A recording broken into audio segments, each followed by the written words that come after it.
ሰላም ጤና ይስጥልን አድማጮቻችን እንደምን አላችሁ?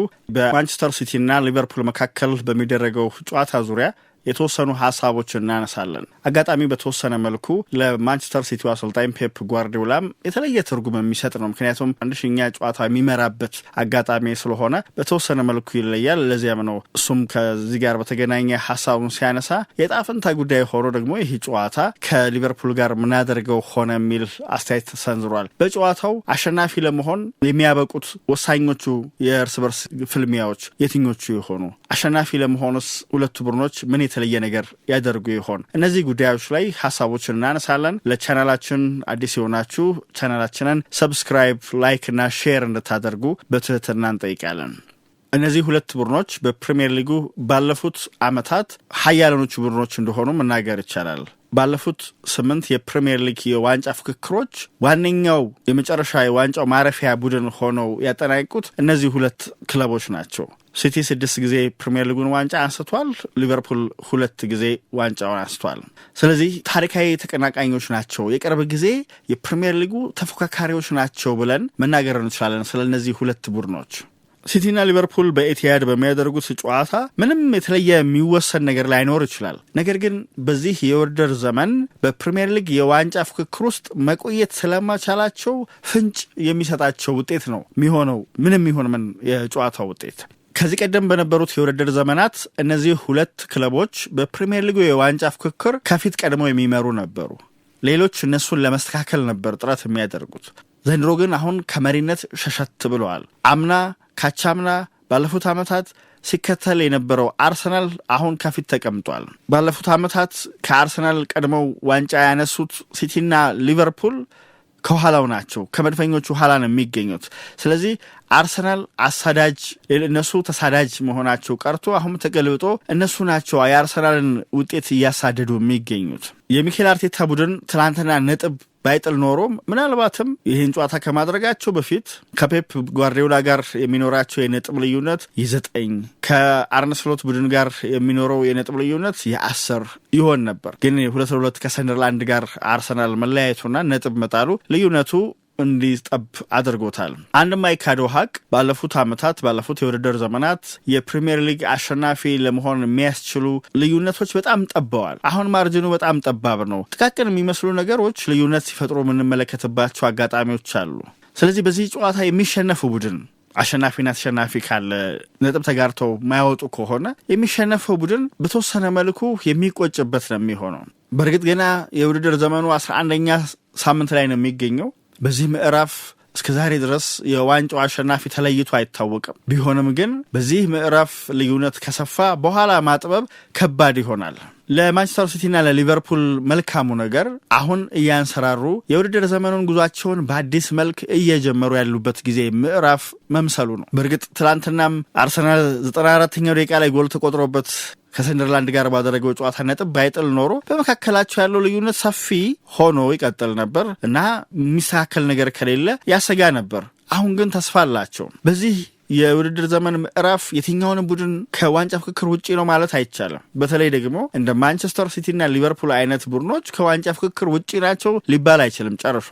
የሰሞንኛ ብቃታቸውን ከተመለከትን ደግሞ ወደ ምርጥ ብቃታቸው እየተመለሱ ያሉበት ስለሆነ የበለጠ በጥንቃቄ የሚታዩ ነው የሚሆነው። ይህንን ጨዋታ በተመለከተ በተለይ ጓርዲዮላ ነጥለን ከተመለከተ ነው ከሊቨርፑል ጋር የሚያደርገው ጨዋታ የሚጥመው የሚመቸው አይመስልም። ከሊቨርፑል ጋር በሚያደርጋቸው ጨዋታዎች በሚፈልገው ልክና ከሌሎች ቡድኖች ጋር እንደሚያስመዘግበው አይነት ውጤት አመርቂ ውጤት ከሊቨርፑል ጋር በነበረው ግንኙነት አልቀናውም። የርገን ክሎፕ በነበሩበትም ጊዜ ይሁን በአርነ ስሎት ስር ባለፈው የውድድር ዘመን 2 ጊዜ ነው ያሸነፉት። ጓርዲዮላ በፕሪሚየር ሊግ ሲቲን እየመራ ከሊቨርፑል ጋር በፕሪሚየር ሊግ 18 ጨዋታዎች አድርጓል። ያሸነፈው 5ቱን ብቻ ነው። በ7ቱ አቻ ተለያይቷል፣ በ6ቱ ተሸንፏል። በአጠቃላይ በሁሉም ውድድሮች ደግሞ 24 አጋጣሚዎች ነው ሊቨርፑልን የገጠመው።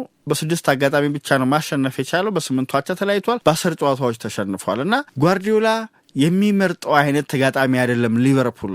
የቀድሞ የባርሴሎናና የባየር ሙኒክ አሰልጣኝ አንድ ሌላው ደግሞ የተረዳው ነገር እና የሚያነሳውም ሀሳብ ከጨዋታ በፊት በተሰጠ ጋዜጣዊ መግለጫ ላይ ይሄን ጠቆም አድርጎታል። የአርሰናል ጉዞ ደግሞ በተለየ መልኩ መታየት አለበት። ያው ሊቨርፑልና ሲቲ መካከል ያለው የእርስ በርስ ግንኙነት እንዳለ ሆኖ የአርሰናል ተለውጦ መቅረብም ጉዳዩ በሁለቱ ቡድኖች ብቻ መካከል የሚወሰን እንዳልሆነ ጠቋሚ ነው ብሏል። ለዚያም ነው ከፊቱ ስላሉ ቡድኖች ሲጠየቅ የአርሰናል መሪነት እና እዛ ለመድረስ የሚያደርጉትን ጥረትም እንደዚሁ ሲነሳለት ብዙውን ጊዜ እነዚያ ቡድኖች ነጥብ እንዲጥሉ መመኘት ያለ ሊሆን ይችላል። ነገር ግን እኛ ማድረግ ያለብን የምናደርጋቸውን ጨዋታዎች ማሸነፍ ነው ብሏል። በዚያ ላይ ደግሞ ጋርዲዮላ ያውቀዋል። አርሰናል ባለፉት ዓመታት የዋንጫ አሸናፊ መሆን የሚያስችል አቅም ያለው ቡድን እየገነባ እንደሆነ ያውቀዋል። አሁን እንዲያውም ምናልባት ጥንካሬያቸው የውድድር ዘመኑ መጨረሻ ድረስ የሚዘልቅ ነው ወይ የሚለውን ነው መፈተሽ የሚኖርበት። ለዛም ነው ባለፉት 2-3 የውድድር ዘመናት ቡድን እየገነቡ የነበሩበት መንገድ በጣም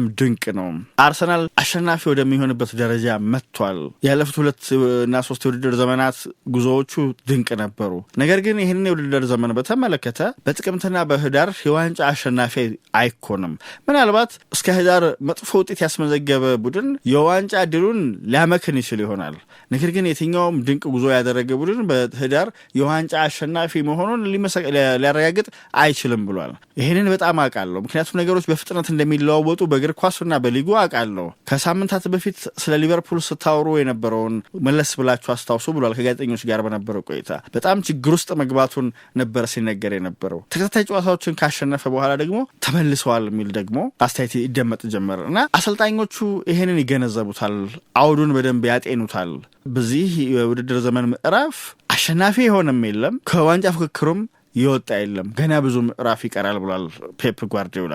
የሊቨርፑል አሰልጣኝ አርነ ስሎትም ይህንኑ ሀሳብ ደግመውታል። በዚህ ወቅት የደረጃ ሰንጠረዡን ተመልክቶ ይህ ነው ብሎ መወሰን አይቻልም። በተቻለ መጠን ወደፊት ከምናደርጋቸው ጨዋታዎች አብዛኞቹን ማሸነፍ ነው የሚጠበቅብን፣ የቻልነውን ያህል ማሸነፍ ነው የሚጠበቅብን፣ ምክንያቱም የደረጃ ሰንጠረዡ ተለዋዋጭ ነው ብለዋል እና ሁልጊዜም ትኩረት የምናደርገው በራሳችን ላይ ነው።